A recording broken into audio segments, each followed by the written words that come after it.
Hi. Oh my god. Oh my god, we just got out of the fucking worst movie ever. Thor: The Dark World has a 66%, and I hated it. This has a 52. I hate it. There's no such thing as subjective film.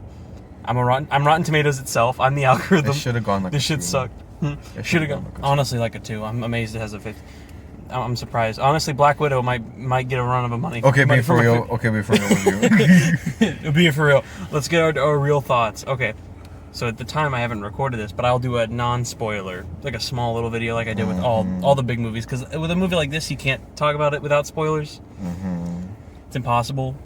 Like, what if I told you that there's spoilers? What if I told you, rumor-wise, that someone from the band NSYNC was in it?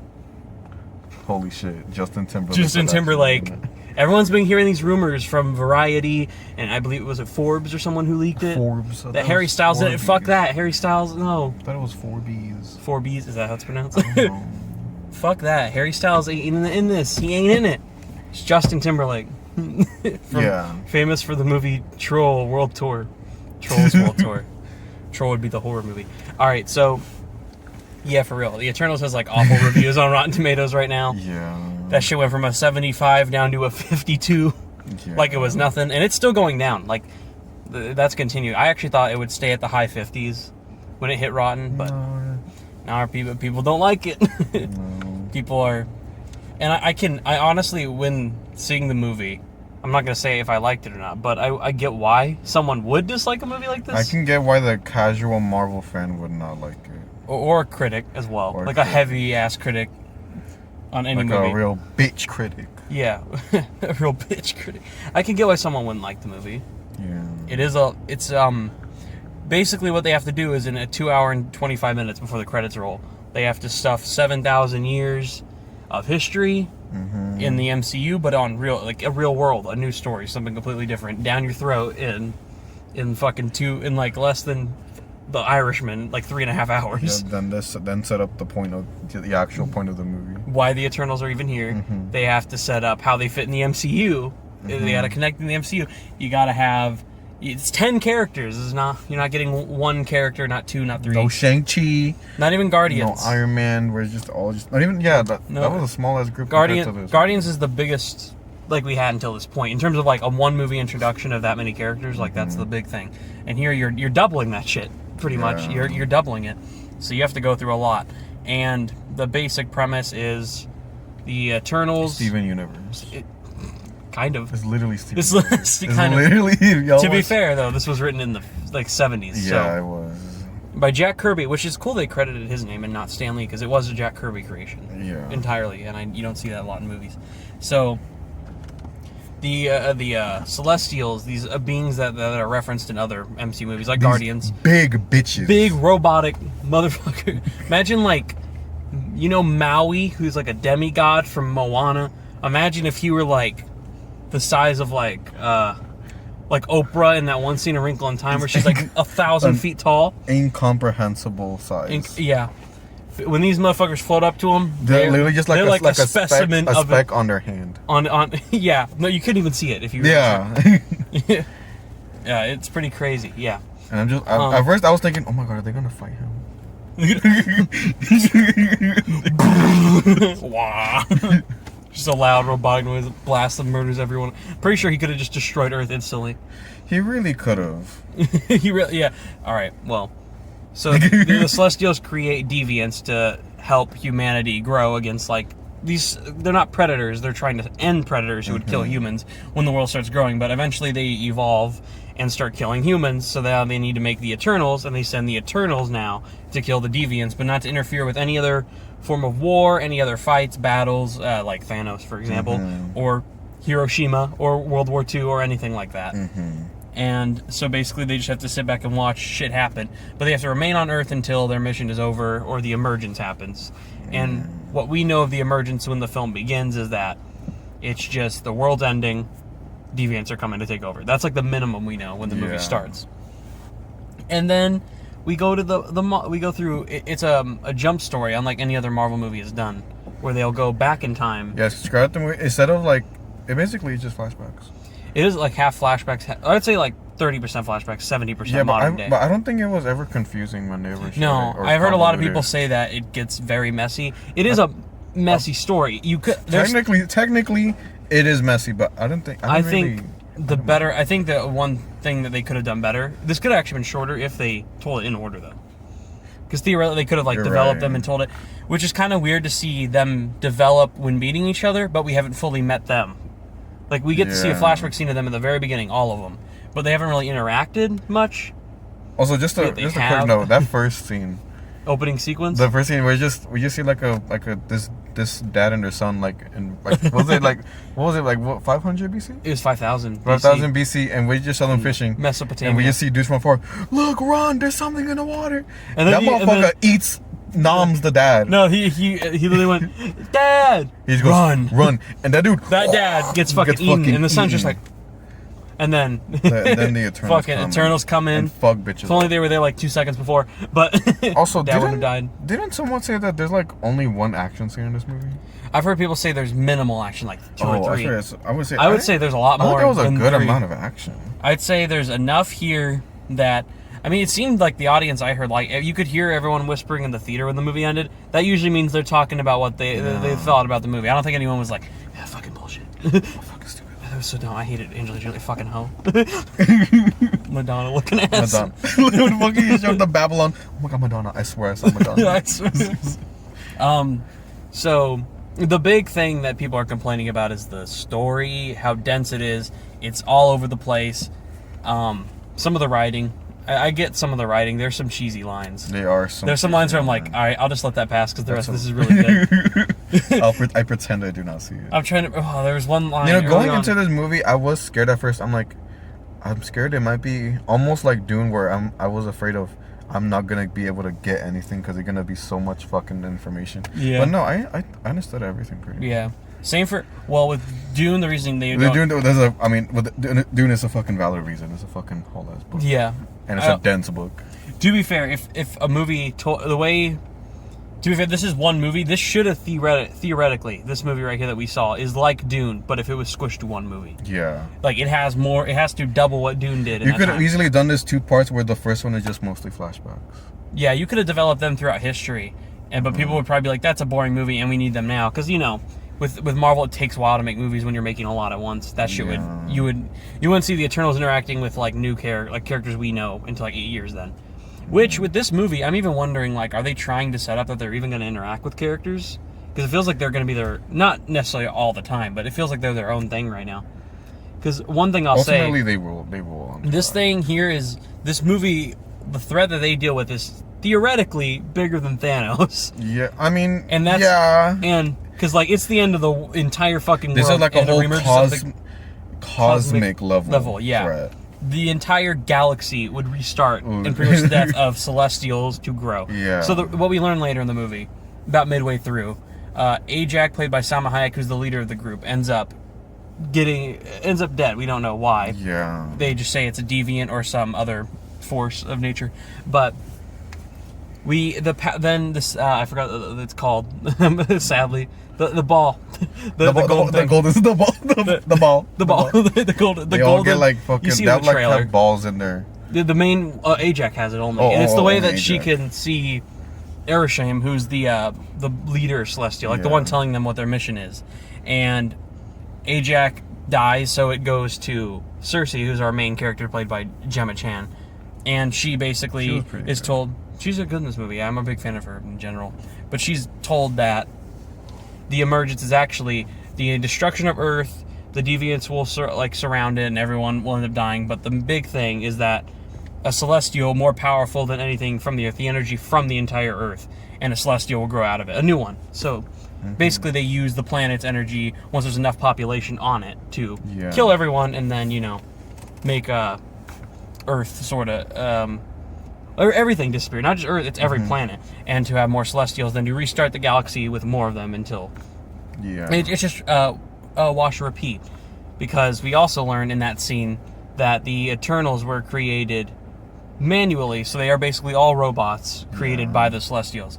And I think that story element for about an hour, the last hour of the movie, took me a while to get with.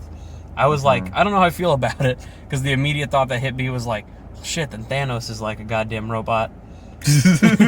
And Nebula's a robot, and that's like his actual daughter, which means he came out of that penis, that robot penis.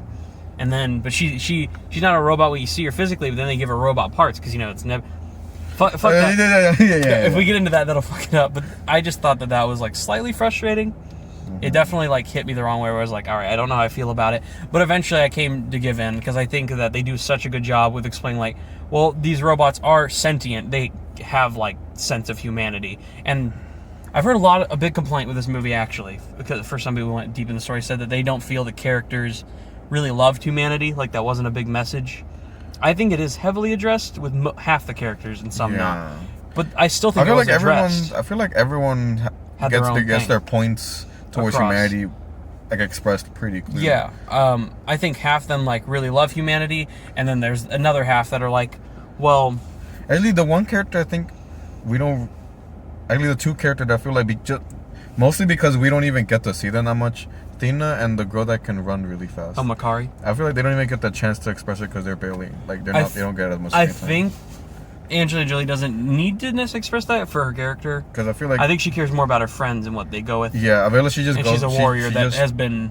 She's just chilling with them. She is one person who knew about the destruction of the planet from the beginning. Ellie, you're right. So basically, when they restart the bodies and they make more Eternals, because the world's going to end, they're all going to die. They bring back new ones. Athena's is kind of like still fucked up in the head. Like, she remembers stuff from her like dead self, like her past self. So she knows the destruction of the planet coming. It's almost like she gets triggered sometimes, and she just starts attacking. You said like a bipolar disorder. It kind of is. I was just joking, saying, "Oh my god, is she bipolar?" But you're not wrong. It might actually just be that, because that's kind of what the message is. She just starts to kill her friends and starts attacking her friends, or PTSD as well. Yeah, that's a lot more violent. Another more message to it. And holy shit, I guess let's talk about all the characters, because I mean, I guess the story's pretty simple. They saved the world. But big twist, really quick. Icarus, played by Richard Madden, who's like the main. After Ajax died, he's kind of the main Eternal. He's the powerful warrior, big, strong one. Oh shit! Hold on. Superman, you know. I'm back. No. Wait, no. Hey, hold on. Okay. Well, I'll explain this part. So. Bye. Yeah. So Gabriel got picked up. Either way. By the way, he said this is his second favorite movie of the year, which I think means it's like a 9 out of 10 from him, to my knowledge. So, just to let you know, he thought this movie was damn near perfect. I'll give you an official score. I'll literally text him because I'm going to edit this video. But basically what happens is Icarus, you find out he's the one who had murdered Ajax, which is Salma Hayek's character. So in the scene later on, we find out that they find Ajax's dead body when they go to visit her, and they're all together. And you already see it, and they are like, oh, it's Deviant who did it. That's what Icarus says. But it turns out to be that Ajax was actually murdered by Icarus himself, because he said he believes in Ereshkigal. His spirit is strong with him than it is for anything else, and that he doesn't want, the emergence to not happen. He wants the emergence to happen here, basically. So he ends up, how do I say it? He ends up murdering her so the emergence can happen, but he's been lying to the group the entire time after we've kind of collected all of them. We did get all the Eternals at that point. Gilgamesh had sadly passed away in the Amazon fight. And Gilgamesh is played by Don Lee from Train to Busan, who is sort of the one who, back in time, was said to protect Athena.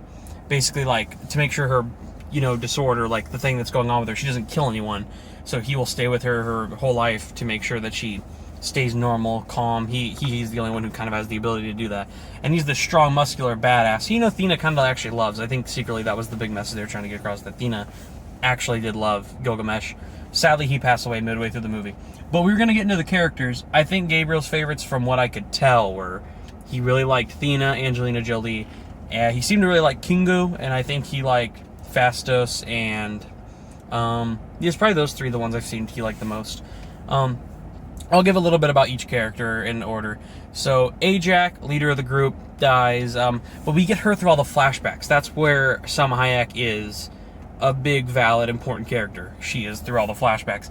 And Salma Hayek does good. She's like this really well-known talk speaker. She's very good when it comes to communicating with her team. And she has a lot of emotional setups and boundaries for the characters that I thought worked very well. I think she did a great job in the film. She's very minimal, and she is sadly dead, The trailer did a good job at hiding that, but the one thing I said is I mentioned this in the theater when the credits were rolling before the second end credit scene, because there are two, stay for both. I mentioned to Gabriel that there's a scene where we see her dead already, and then I was remembering we haven't had the scene where she rides in on a horse and talks to Icarus at that house, and she tells him about the emergence, and I went, oh shit, Icarus probably killed her, if that scene is like in the movie, and it is, and I was right, so Icarus did murder her, just so the emergence could happen, and goes against the team. So they're all sitting there, basically by the ending, finding out that he did this. Icarus is off on his own, and there's, Ajax is, that's basically for her, so I'm on Icarus now. Icarus is sort of a very subtle character. He gets a lot to do, and simultaneously doesn't. He was the lover, pretty much married to Gemma Chan's character, Cersei, the entire movie. Like, for 5,000 years they were married, they were together, until, like, the modern day. And he left her because he just said he didn't want her to get hurt, but it's really because he knew that he would tell her about the emergence, and he didn't want her to know about that because he thought he would have to kill her. Because that's a logical thing. He believes in Arishem more than even his friends. He's the one person who says, as much as I go this path, I would kill my friends just for Arishem and for the Celestials to go on just like us. And at the end, that's approach when he reveals it to everyone on the ship. And there's kind of like this big standoff between all the characters. And the different emotions are, Sprite has always loved him. Sprite is the young girl played by Leah McHugh, who's really good in the movie. I think some of her dialogue given to her isn't great, but I think that she herself was good. And basically, she's been in love with him because she can't grow up, but she wants to fall in love, but she's cursed to look 13 the entirety of her life, so she always looks that age. So she's technically 7,000 years old, but she loves him. And so at the ending of the movie, or near the ending, whenever he sort of portrays them and tells them about it, she goes with him. Kingu, who's played by Kumail Nanjiani, probably the fucking best part of this movie. He's so good. That first hour and a half is going to be entertaining mainly when he's in it. I feel like if you are bored, you're going to have fun with him because he is the MCU type for you. In fact, better than some of the other MCU cliche comedic types. He is actually very good, and I found his jokes actually funny. Believe it or not, it wasn't like just MCU haha humor. I found him to be actually funny. And Kumail Nanjiani was a Bollywood actor now in the modern day. He just kind of had his own life. But he's the one to notice, like, yeah, Sprite clearly loves Icarus. But at the ending of the movie, whenever the big conflict between all them happens, Sprite goes with him. And Kingu, even though he's friends and says he will fight to the end with Icarus, he says he will not let Icarus kill their friends. Icarus, even though Kingu believes in the emergence happening and he's on that side of things more than he is with while the friend's trying to stop the emergence, all the other Eternals, Kingu does believe that he wouldn't kill his friends, so Kingu, in the situation of stopping the emergence, leaves. I thought he would come back. Kingu does not come back at the ending for the big fight, but he is at the very ending for a good setup. And that is good, but it is consistent with his character. At least, for once, it's not that cliche, like, I'm back, guys, I've changed my mind, I'm Kumail Nanjiani, I'm funny and happy, and you guys love me, I saved you from shit. Like, no, he actually leaves the situation because he doesn't believe in stopping the emergence either, but he also doesn't believe in killing his friends like Icarus would for this scenario. So I love that emotion. I thought that those interactions were fucking great.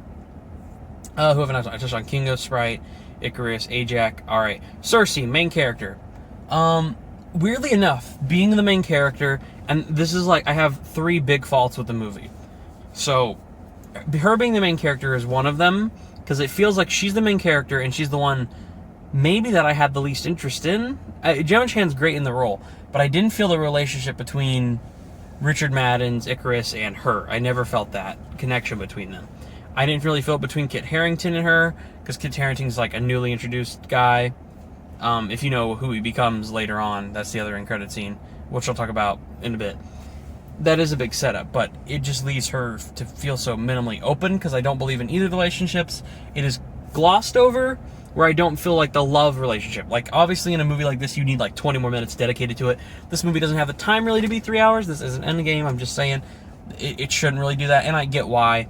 Hopefully we get more explanation, or a more emotional, maybe another flashback scene in a second movie, or just more setup to her character like that. I want to know who she is without being the relationship type, and without being the one that Ajax wanted to have the knowledge of Arishem and have that power. I want to hear more about her. I want to know more about her, because I feel like I get that a bit from every character in some way, but not really her. So, yeah, she's really good in the movie. in terms of her performance, but she is minimally given stuff to do. I feel she is the one who stops the emergence from happening when they basically unite as one giant power to stop the emergence all together. Like, it's a big united ending. And, yeah, I don't really have much to say about her. She's the love interest to them, and Icarus kind of betrays her, but she's the one mainly who believes in the emergence. She loves all her friends, including Ajax. Ajax gave her the power. She's going to stop the emergence. That's her big thing. And her power, basically, she can turn shit into other shit. Like, it said, like, oh, look, she can turn this giant rock from crushing this kid into sand, so it doesn't hurt her. Or the bus scene, she turns into roses. You can see that in the trailer. That's basically her power, but she grows stronger as the movie goes. So the deviants here, when they reemerge, they start to take the powers of the Eternals. So they take Ajax's, and they also take Gilgamesh when he dies in the Amazon. So there's, like, the strong Eternal who's, like, played by Bill Skarsgård, I believe, was the voice. Because I saw him in the end credits, I'm like, that's probably him as the voice then. It sounds like him now I think about it. And he's, like, the strong, powerful Eternal who can fucking, you know, pretty much, like, actually fight back against them. Like, possibly, he killed Gilgamesh on his second form. Once Gilgamesh is dead, he's even stronger. So just let you know. Which I thought was a cool character. I thought the deviants were well used in that scenario. They're kind of pointless by the very ending, but at the same time, I get why they're set up, and I get why they're here for basic story reasons to make sure that the Eternals have a conflict, and the big twist is like, oh, this is the real conflict. Like, they're kind of like that distraction conflict, which I got. So yeah, next I want to talk about Athena, Angelina Jolie. We kind of talked about her heavily in here. I feel like that was enough to say that she had PTSD. She loved Gilgamesh, but she couldn't really show it. It's not heavily developed. I like their relationship a little bit more than I honestly like Icarus and Cersei's relationship. But whatever. I thought that she was a good character. She's a badass. Her action scenes are the coolest to look at. Angelina Jolie does give a good performance. It isn't just Angelina Jolie being Angelina Jolie. Like, you know what I mean? She actually has, like, a great amount of stuff to actually do in this role, and I appreciated that. Two, another thing I want to talk about is how fucking cool I love this character. A druid was. A character that in the trailers not heavily advertised. He's played by, is it Barry Coogan? I always forget his name. He's been in a few things that I've seen. He was recently in The Green Knight, I'm pretty sure. That's like what I most recently remember him in. But he's a good actor, and he plays Druid, who is the main one of that group who believes in, like, at first, like, we really should help humanity grow. Instead of letting these wars happen, I can mind control them into stop doing that. And he believes in that. Like, that's what he grows by. And he ends up stopping this war. I forgot where the war was. It was like one of the second to last big flashback scenes, maybe the last one at the time. And he stops the war from happening, and he basically stays in that world to grow it to the Amazons and make the people go on without really growing as people. They live as like a civilization away from all the war and hate. And that's his big character thing. And he's the big one to set it up. And I really liked his character. Every time he was there, it felt like a giant conflict between the group. And he felt like the good key setup for that. And I really liked him for being that character. He is cool, too. He has some cool shit he gets to do. Like controlling everyone to shoot guns simultaneously at one monster was kind of cool. Phastos. This is Marvel's controversial character. For no fucking reason, this gets review bombed. For the LGBTQ community, Phastos is our first gay character in the MCU, I believe. Like, first gay superhero, for sure. And, good job. They don't heavily push it on it, but they do it enough to where, it's not forceful. I think the problem is it can be forceful to be like, oh, look, it's our first one. Like Disney always says, like, our first gay character. Like, yeah, you've said that like 25 times. That should happen in Finding Dory. It's supposed to happen in Inside Out. It happened in fucking Onward. Whatever. This is a real MCU movie, and they fit it well, and it doesn't feel forceful. I thought they did a good job with what they did with it, and I found the family to be really beautiful. I thought it was good. It gave them a good development, and the reason to going on the mission, it was emotional, and I enjoyed it. And I love Brian Tyree Henry. He's a great actor. Like, seriously, there's scenes where he can be funny and scenes where I'm like, shit, he's like giving intense like dialogue scenes, and he's very good at it. Who have I not talked about? Makari, yeah. She's the first deaf one, and she's actually played by a real deaf actress in real life. Is it, forgetting her name, is it Lauren Ridolph? Was that her? Lauren Ridolph? I hope I got the name right. She's great in the movie, too. I thought she was one of the cool, charming characters. I thought she was just charming and simply likable. She didn't get a lot to do, and that's my biggest complaint. But her running scenes are badass. She's a cool character herself. She is nice and charming, and you want her to kick ass and be cool. And I think they'll give her more, hopefully, in later films. She doesn't get a ton to do here, but you can tell everyone likes her. And Druig, I think, is like the one in love with her in that now. So I think I went through every Eternal. Did I talk about Gilgamesh? I mean, yeah, I basically did. That's all the Eternals, and I love them all. I really do like all these characters, and I do want to see what they can do with them returning into meeting like Doctor Strange, Spider-Man, all these characters. I want to see how they interact, but I also love them just on their own. I would be cool with an Eternals 2 to see where it takes it, because where this movie ends is they stop that fucking emergence in that Titan, the Celestial from rising and destroying Earth. Ereshkigal, that motherfucker comes in like, hey, I'll spare the people of Earth, but some shit might happen to y'all. And he takes the people who are left on Earth, which were Brian Tyree Henry, Festos, he takes Gemma Chan, Cersei, and he takes Kingu.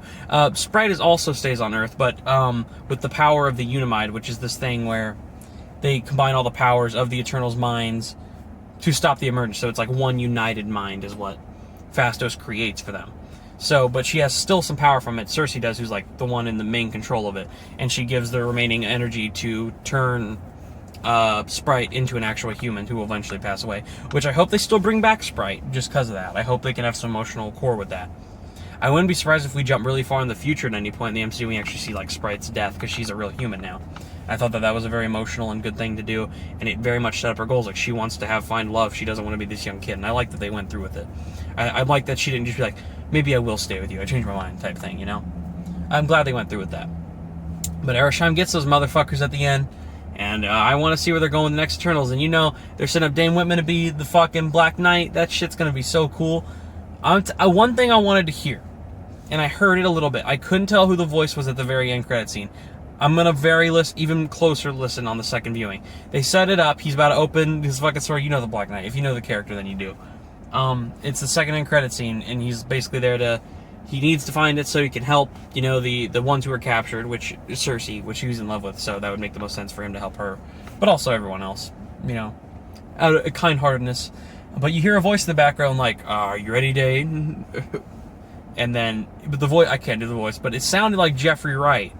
And if you know What If, the show What If, then you know, if that is Jeffrey Wright, then like, shit, they're setting up more multiverse stuff, which will connect into here, which will make it fit more in the MCU, and I can see where they're going with it then. If it wasn't Jeffrey Wright, my bad. It could be the voice inside of his head, because I actually do a video just on that end credit scene alone, where I have more discussion. I need to listen closer, because I don't think it was Jeffrey Wright, but it did sound like it. The first end credit scene, the big one, the one that, oh man, I wish Gabriel was here. We knew it was going to come because we had heard it leaked online as soon as the fucking world premiere ended. I'm sure people have heard it. Harry Styles is actually in this movie. He plays Star Fox, aka Ethos, the brother of Thanos. He's like the actual brother of Thanos. He is an Eternal, which again means like, you know, so is fucking Thanos. So again, I'm not going to get into that robot shit with Thanos. It's fine. He shows up on the ship where Makari, Thena, and Druig are. And he shows up on that ship, and they're like, who are you? And he's like, I'm Star Fox, or I think that's how he gets introduced, because that's his like super name, or the character name is Star Fox, but his real name is like Ethos. So he shows up, it's fucking Harry Styles, man. The people in the audience, you just heard like, no way. Wow. It was not like a lot of cheering, but it was like, you could feel the reaction there heavily. I'm sure some people were like, oh, the One Direction guy, he can't act, fucking bullshit. He can actually act, he's a good actor, I've seen him in a few things. I think he'll do good here as well. Don't bitch and complain about it. It's pretty cool. I honestly, me and Gabriel were talking about, like, if it wasn't revealed online and wasn't heavily confirmed, and he just showed up with no spoiler, because we don't look up spoilers. It just got leaked, and it was like the first thing I saw on Twitter, and everyone was talking about it. Damn, man, if that shit wasn't out there, we were both like, we would have fucking shat our pants in the theater. We'd been like, what the fuck is going on? I wonder if some people had their reaction. They just didn't hear the leak, because that shit was everywhere. It was impossible for me to avoid to use social media.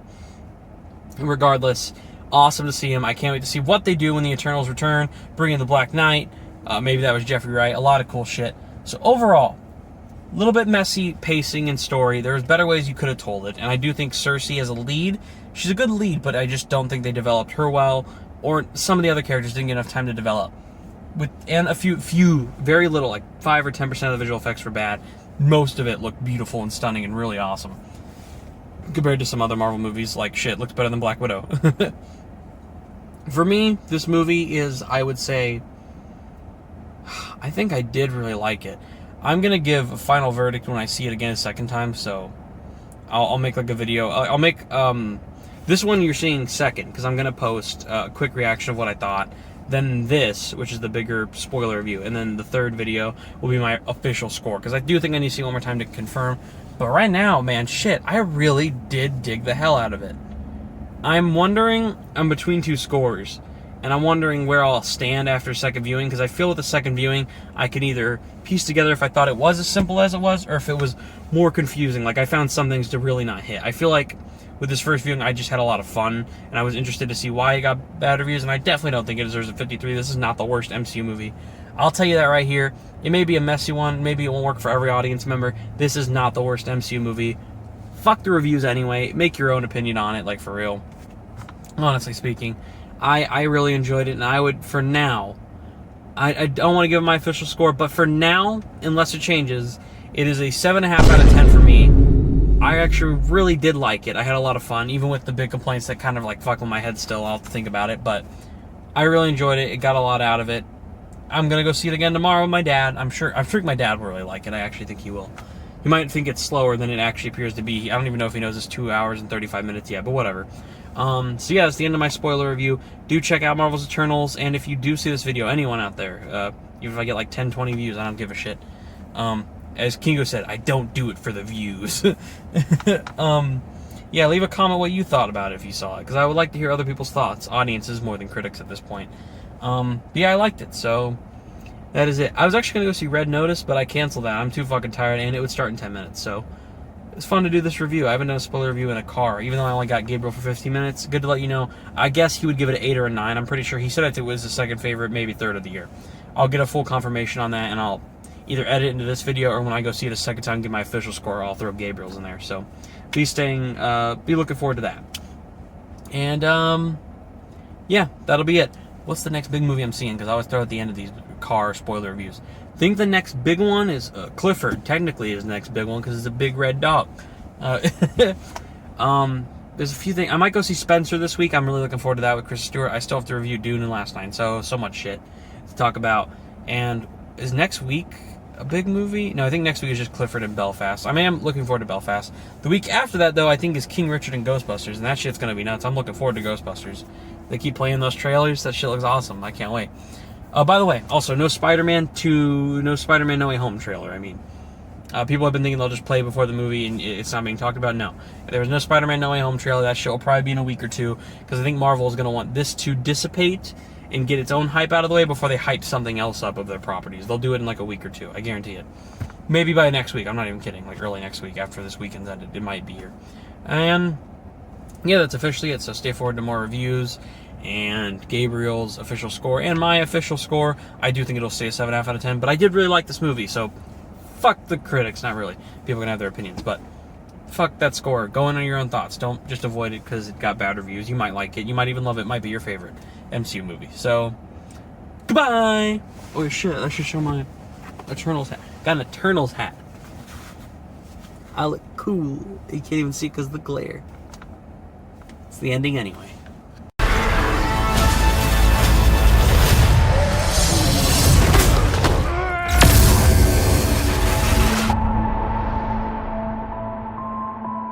Hello everyone, it is late at night, I am back home. It is currently... Shit, I can't just I have to check on my phone now. It is currently 10 p.m. right now, where I am. Well, that matters. Since I've gotten home from the theater on seeing Marvel's The Eternals a second time, I'm throwing this at the end of my review instead of doing another review on it. I feel I have gotten my thoughts pretty clear. I do think it's a 7.5 out of 10 for me. Logically on the story, I think it deserves a 6.5. But on the entertainment scale, and for me personally, it would deserve like an 8. I was very entertained. It is a slow-moving story, a bit different than what you would normally expect. But for me personally, I just really felt connected to it. It worked for me. I do think what this movie is lacking, and I will reiterate, lack of character development. Every character is kind of dull and very monotone, and at times that really works, and at times it doesn't.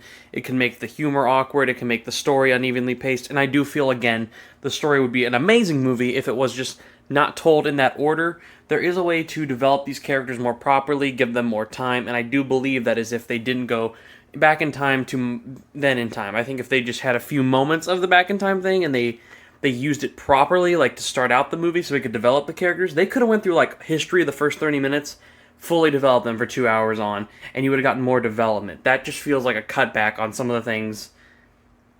It's hard to explain, but it didn't really work for me. That they would go back in time and then back into the future, and it would always be like at the same moments. It would get repetitive. It would almost be like, oh, they got a new member, oh, emotional flashback, oh, they got another person they just ran into, oh, another emotional flashback, oh, let's go get Fastos, he doesn't like humans anymore, emotional flashback back there. And that part got repetitive. But when you go on the main story, when it doesn't do the flashbacks, despite the great scenery and very amazing cinematography and some great visual effects, and a good score that goes with it, when you're not on that stuff, I do enjoy the characters just interacting, which is a good thing because that's about an hour and 40 minutes of what this movie is worth. I think the action is great. That takes about another 15 minutes of the movie. So when you go with most of it, I loved most of it, but I do believe it could be better. This isn't to officiate my score as a 7.5 out of 10. I'm throwing it at the end. If you saw the actual thing, I put a question mark with 7.5 out of 10 in the video, but it is a 7.5 out of 10 for me. Ranks somewhere around my number 16, 15 spot this year for movies that I've seen so far. Really, really liked it. Can't wait to own it on 4K and go over it. I hope there's a commentary. I'd love to hear them talk about it. I don't know. Some Marvel movies have commentaries, a lot don't, but I would love to hear one on this film. Not from, like, the visual effects people. It would be cool, but I want to directly hear it from Chloe Zhao, what she has to say about making this movie. Maybe even the cast. So, can't wait for that release. I've seen it twice. I may go a third time with the friends if others who haven't seen it maybe, but otherwise I don't think I'll be going back to the theater. I have a lot else to see. Have a lot else to review. Yeah, but Eternals, good. Don't believe in the reviews. I mean, I can get the complaints, but it worked for me, and it could be for anyone. It could be your least favorite. It could be your favorite. I don't know. I've heard some people. The audience score is at 88, so they even liked it more than me. So clearly, I'm not like at the highest peak of loving this movie. I didn't get Gabriel's official score. I will ask him as I'm recording this, or a little bit after, and edit it to the end of the video. So, goodbye. Do it now, lick it good.